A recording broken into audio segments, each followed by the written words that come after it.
दिन दोस्तों, स्वागत है आपका अपने यूट्यूब चैनल में। आज की इस वीडियो में हम बहुत ही महत्वपूर्ण टॉपिक चंद्रयान को लेकर कवर करने वाले हैं। चंद्रयान 3 तक का जो हम सफ़र है उस चीज़ को कवर करेंगे। जो महत्वपूर्ण फैक्ट्स होंगे वो आपके करंट अफेयर को जो है मद्देनज़र रखते हुए बनाए गए हैं। ये सभी चीज़ें आपके लिए बहुत ही मोस्ट इंपॉर्टेंट है। मैंने सभी चीज़ें कलेक्ट करने का जो है प्रयास किया है। सबसे पहले बात करेंगे हम चंद्रयान फर्स्ट की। ठीक है, चंद्रयान फर्स्ट की बात करते हैं हम। चंद्रयान फर्स्ट के बारे में आपको क्या क्या चीज़ें याद रखनी है। 22 अक्टूबर 2008 को श्री सतीश धवन जो श्रीहरिकोटा आंध्र प्रदेश में है वहाँ से इसको लॉन्च किया गया। कौन सा? चंद्रयान फर्स्ट। कब? 22 अक्टूबर 2008 को। तो चंद्रयान फर्स्ट 22 अक्टूबर 2008 का है। इससे पहले जो प्रयास किया गया था वो 15 अगस्त 2003 को चंद्रयान की औपचारिक शुरुआत की थी। जो प्रधानमंत्री थे अटल बिहारी वाजपेयी जी के द्वारा। आप ये ध्यान रख सकते हैं कि औपचारिक शुरुआत कब हुई, तो 15 अगस्त 2003 को हुई थी अटल बिहारी वाजपेयी जी के द्वारा। चंद्रयान फर्स्ट 22 अक्टूबर 2008 को छोड़ा गया। नोट करेंगे। सबसे ज़्यादा जो अंतरिक्ष यान है हमारे पास पहले से ही जो श्री सतीश धवन है, यह थुम्बा केरल की साइड में थुम्बा पड़ता है वहाँ से।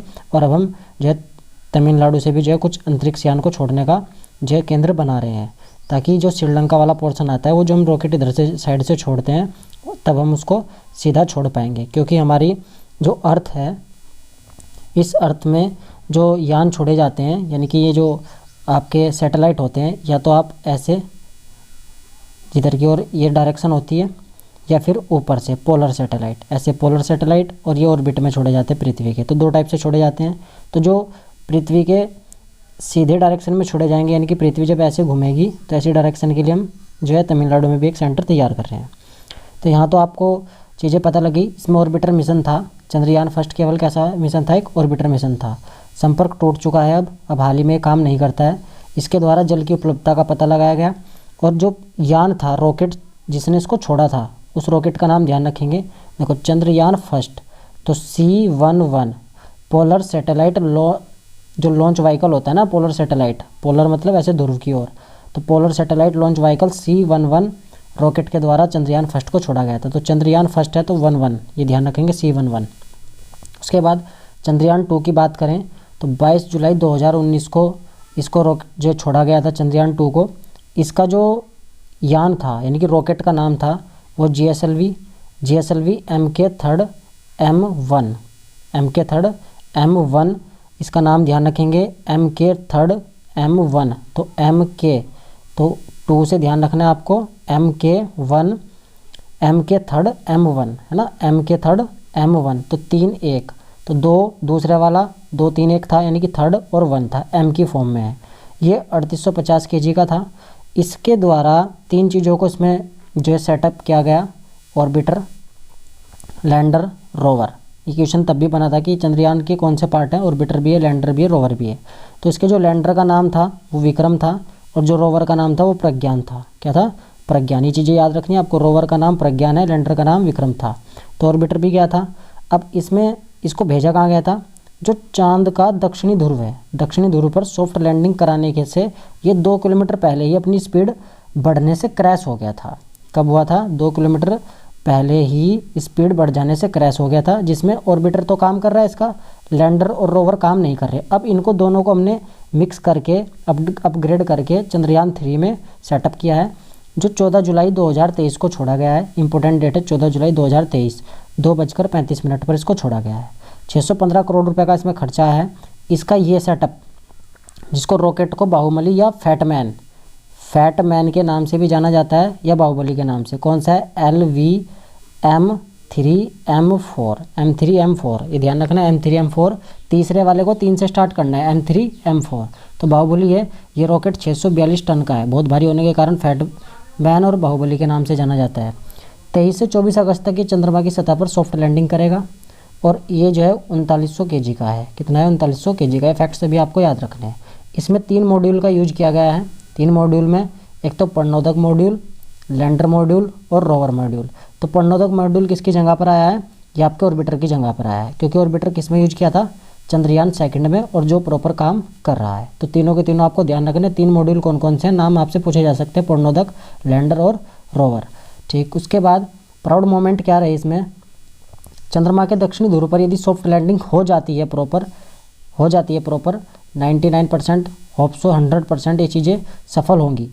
चंद्रमा के दक्षिणी ध्रुव पर यदि सॉफ्ट लैंडिंग हो जाती है तो ऐसा करने वाला भारत पहला देश बन जाएगा पूरे विश्व का। कौन सा देश बन जाएगा? पहला देश। इस अभी तक चंद्रमा की सतह पर लैंडिंग कराने में यूएसए, रूस और चीन का योगदान है। सबसे पहले यूएसए, फिर रूस और फिर चीन। तो यदि लैंडिंग करानी है केवल तो भारत कौन सा होगा? 4th नंबर का। लेकिन यदि दक्षिणी ध्रुव पर, चांद के दक्षिणी ध्रुव पर यदि करा दी गई लैंडिंग तब भारत कौन सा होगा? पहले नंबर का होगा। दक्षिणी ध्रुव के पास एक जगह पड़ती है 70 डिग्री पर, इस पर यह जो है अपना स्थान लेगा, यानी कि वहाँ पर ये लैंडिंग करेगा। कठिन क्यों होता है दक्षिणी ध्रुव पर लैंडिंग कराना? क्योंकि एक तो सूर्य की किरणें नहीं होती, वहाँ पर अंधेरा रहता है, क्रेटर गड्ढे ज़्यादा होते हैं, लैंडिंग कराने में दिक्कत आती है, और टेम्परेचर भी -230 डिग्री तक वहाँ का रहता है। ये आप ऐसे फैक्ट्स को आप थोड़ा सा रीड कर सकते हैं।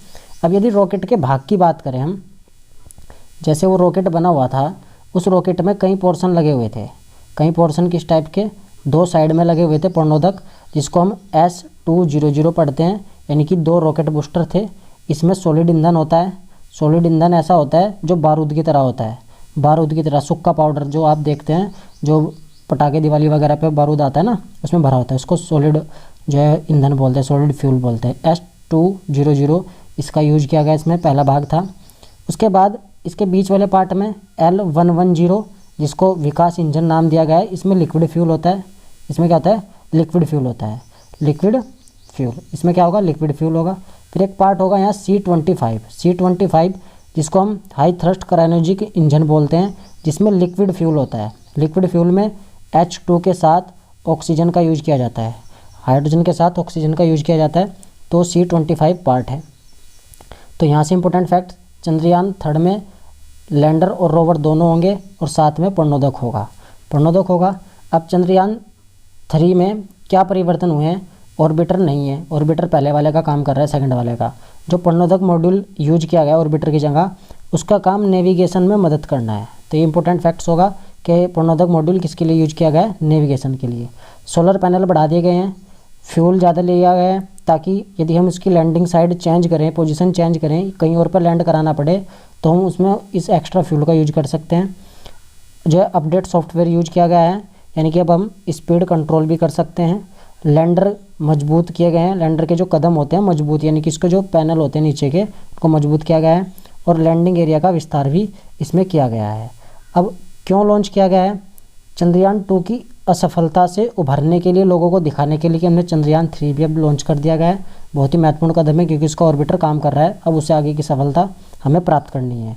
साउथ पोल लैंडिंग कराना पहला देश है, भारत बनेगा, ऐसी हम उम्मीद करते हैं, और बनना भी चाहिए। सभी भारतीय आप एक लाइक ज़रूर करेंगे इसके लिए। तो साउथ पोल पर लैंडिंग हो, अफसो उम्मीद भी करेंगे और जो प्रार्थना भी करेंगे।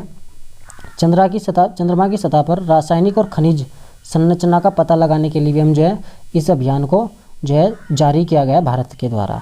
तो उम्मीद करते हैं कि इसरो के द्वारा ये उपलब्धि जल्दी हासिल की जाएगी और भारत एक गौरवान्वित देश बनेगा, जो सबसे पहला बनेगा। तो उम्मीद करता हूँ ये चीज़ आपको समझ में आई होगी और ये सभी पॉइंट आप नोट करेंगे। आज की वीडियो में इतना ही, धन्यवाद।